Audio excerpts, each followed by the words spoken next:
Okay, ಶ್ರೀಗಳೇ ನೀವೇ ಹೇಳ್ದಂಗೆ ನಾವೆಲ್ಲ ಕೋಟ್ಯಾನುಕೋಟಿ ಹಿಂದೂಗಳು ಆ ಕ್ಷಣಕ್ಕೆ ಸಾಕ್ಷಿ ಆಗ್ಬೇಕಂತ ಕಾಯ್ತಾ ಇದೀವಿ. ರಾಮನ ವಿಚಾರಕ್ಕೆ ಸಂಬಂಧಪಟ್ಟಂತೆ ಈ ಹೊತ್ತಲ್ಲಿ ರಾಜಕೀಯ ಆಗ್ತಾ ಇರೋದು. ಕಾಂಗ್ರೆಸ್ ನಾಯಕರು ಹೇಳ್ತಾರೆ ಅದು ರಾಜಕೀಯ ಕಾರ್ಯಕ್ರಮ ಅಂತ, ಬಿಜೆಪಿ ನಾಯಕರು ಹೇಳ್ತಾರೆ ಧಾರ್ಮಿಕ ಉತ್ಸವ ಅಂತ. ನಿಮ್ಮ ಪ್ರಕಾರ ಇದು ರಾಜಕೀಯ ಉತ್ಸವನ, ಧಾರ್ಮಿಕ ಉತ್ಸವನ? ಯಾವ ಇವತ್ತಿನ ರಾಜಕೀಯ ಪಕ್ಷಗಳು ಹುಟ್ಟುವುದಕ್ಕೆ ಮುಂಚೆನೂ ಕೂಡ ಪ್ರಾರಂಭಗೊಂಡಿರತಕ್ಕಂಥ ಈ ಸಂಘರ್ಷ ಇವತ್ತು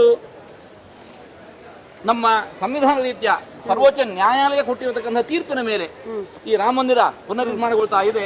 ಹಾಗಿರುವಾಗ ಇದನ್ನು ಒಂದು ರಾಜಕೀಯ ಪಕ್ಷದ ಕಾರ್ಯಕ್ರಮ ಅಂತ ಹೇಳುವಂತಹದ್ದು ಇದು ಸಂವಿಧಾನಕ್ಕೆ ಮಾಡುವಂತಹ ಅಪಚಾರ, ಸರ್ವೋಚ್ಚ ನ್ಯಾಯಾಲಯಕ್ಕೆ ಮಾಡುವಂತಹ ಅವಮಾನ ಅಂತ ನಾವು ಭಾವಿಸ್ತೇವೆ. ಗುರುಗಳೇ, RSS ನ ಮಂದಿರ ಇದು, ಬಿಜೆಪಿಯ ಮಂದಿರ ಅನ್ನೋ ರೀತಿಯಲ್ಲೆಲ್ಲ ಮಾತುಗಳು ಬಹಳ ನೋವಾಗುತ್ತೆ ಇದನ್ನು ನೋಡಿದಾಗ. ಯಾಕಂತ ಹೇಳಿದ್ರೆ ಆ ಒಂದು ಹೋರಾಟದ ಹಾದಿ, ಅದ್ರ ನಡುವೆ ಇಡೀ ಸಮಾಜ ಜೊತೆಯಾಗಿ ನಿಂತ್ಕೊಂಡಿದ್ದು, ಅದನ್ನೆಲ್ಲ ನೋಡಿದಾಗ ಒಂದ್ ರೀತಿಯಲ್ಲಿ ಒಳ ಮನಸ್ಸಿಗೆ ನೋವಾಗುತ್ತೆ. ತಾವೇನ್ ಹೇಳ್ತೀರಿ ಗುರುಗಳೇ?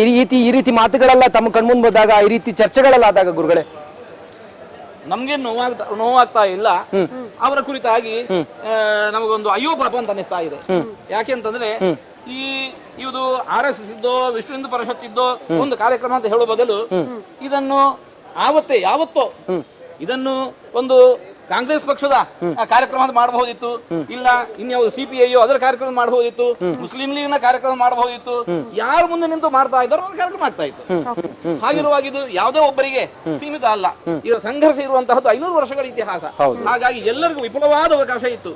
ಹಾಗಾದ್ರೆ ಇವತ್ತು ಆಗ್ತಾ ಇರುವಂತಹ ಕಾರ್ಯಕ್ರಮಕ್ಕೆ ಇಂತಹ ಮಾತುಗಳನ್ನು ಆಡುವ ಮೂಲಕ ತೇಜೋವಧೆ ಮಾಡ್ತಾ ಇದ್ದಾರೆ ಅಂತಂದ್ರೆ ಈ ಕಾರ್ಯಕ್ರಮ, ಈ ಮಂದಿರ ನಿರ್ಮಾಣ ಪುನರ್ನಿರ್ಮಾಣ ಆಗಬಾರದು ಅನ್ನುವಂತಹ ಅಪೇಕ್ಷೆ ಇತ್ತು ಅಂತ ಅನಿಸ್ತಾ ಇದೆ. ಹಾಗಾಗಿ ಇದು ಅವರಿಗೆ ಸಂಬಂಧಪಟ್ಟಿರತಕ್ಕಂತಹ ಒಂದು ಏನು ಒಳಗಿನ ಬೇಗುದಿಯ ಹೊರತು ಇದು ಯಾವುದೋ ಒಂದು ಪಕ್ಷದ ಕಾರ್ಯಕ್ರಮ ಅಥವಾ ಯಾವುದೋ ಒಂದು ಸಂಘದ ಕಾರ್ಯಕ್ರಮ ಅಲ್ಲ. ಒಟ್ಟು ಸಮಾಜದ ಎಲ್ಲ ಧಾರ್ಮಿಕರ, ಸನಾತನ ಧರ್ಮಿಗಳ, ಹಿಂದೂ ಧರ್ಮಿಗಳ ಕಾರ್ಯಕ್ರಮ, ಹಿಂದೂ ಧರ್ಮಿಗಳ ಕಾರ್ಯಕ್ರಮ.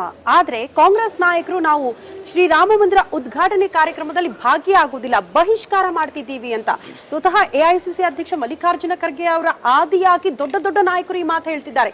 ಏನ್ ಸಂದೇಶ ಕೊಡ್ತಿದ್ದಾರೆ ಅಂತ ಜನತೆಗೆ? ಇವತ್ತು ಅವರೊಳಗೆ ಏನೇ ಬಹಳ ಗೊಂದಲ ನಿರ್ಮಾಣ ಆಗಿದೆ. ಒಂದಿಷ್ಟು ಮಂದಿ ನಾವು ಅದನ್ನು ಬೆಂಬಲಿಸ್ತೇವೆ ಅಂತ ಹೇಳೋದು, ಇನ್ನೊಂದಿಷ್ಟು ಮಂದಿ ಅದನ್ನು ಬೆಂಬಲಿಸುವುದಲ್ಲ, ಅದನ್ನು ಧಿಕ್ಕರಿಸ್ತೇವೆ ಅಂತ ಹೇಳೋದು. ಅವರೊಳಗೆ ತೀರಾ ಗೊಂದಲ ಉಂಟಾಗಿದೆ, ಏನ್ ಮಾಡ್ಬೇಕು ತಿಳಿತಾ ಇಲ್ಲ. ಹಾಗೆ ಒಬ್ಬೊಬ್ರು ಅವರವರಿಗೆ ತಲೆಗೆ ಕಂಡ ಹಾಗೆ ಅವರವರು ಮಾತಾಡ್ತಾ ಇದ್ದಾರೆ.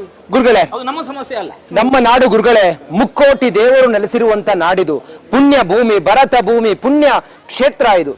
ಇಲ್ಲಿ ಶ್ರೀರಾಮ ಮಂದಿರಕ್ಕೆ ಯಾಕಿಷ್ಟು ವಿಶೇಷ ಅಂತ ಗುರುಗಳೇ? ಮುಸಲ್ಮಾನರಿಗೆ ಮಕ್ಕಾ ಮಸೀದಿ ಹಾಗೂ ಮಕ್ಕಾ ಮದೀನಾ ಹಾಗೂ ಕ್ರಿಶ್ಚಿಯನರಿಗೆ ಜೆರುಸಲಂ ಹಾಗೂ ಹಾಗೆ ನಾವು ನೋಡಿ ಎಲ್ಲರೂ ಕೂಡ ನಿತ್ಯ ಬೆಳಗಾತ ಎದ್ದು ಹರೇ ರಾಮ ಹರೇ ಕೃಷ್ಣ ಕೃಷ್ಣ ಕೃಷ್ಣ ಹರೇ ಹರೇ ಅಂತ ಹೇಳಿಕೊಂಡು ರಾಮನನ್ನು ಕೃಷ್ಣನನ್ನು ಜಪಿಸುವ ನೆನೆಸಿಕೊಳ್ಳುವಂತಹ ಈ ನಾಡು, ಹಾಗಂತಹ ಶ್ರೀರಾಮಚಂದ್ರ ಅವತರಿಸಿರತಕ್ಕಂತಹ ಭೂಮಿ ನಮಗೆ ಅಷ್ಟು ಪವಿತ್ರ.